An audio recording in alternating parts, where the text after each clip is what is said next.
আবার ওই কালো গিলাফ দেখলে,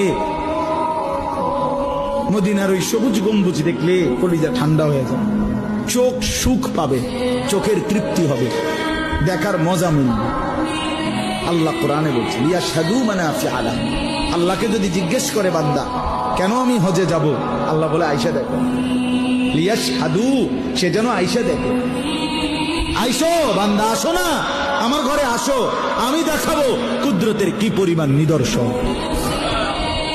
দেখবা কদম কদম পরতে পরতে আমার নিদর্শন, আমার ঘর দেখবা, আমার কালো গিলাফ দেখবা, হাজরে আসওয়াদ দেখবা, আমার ঘরের দরজা দেখবা, মাকামে ইব্রাহিম দেখবা, জমজম দেখবা, সাফা মারওয়ায় ঘুরবা, মিনায় যাবা, আরাফায় যাবা, মুজদালিফায় যাবা, আমি তোমারে ঘুরাবো, ঘুরাইতে ঘুরাইতে গুনাহ মাফ করে একদম মায়ের পেটে নতুন বাচ্চা বের হয় যেভাবে নিষ্পাপ বানায় দেবো।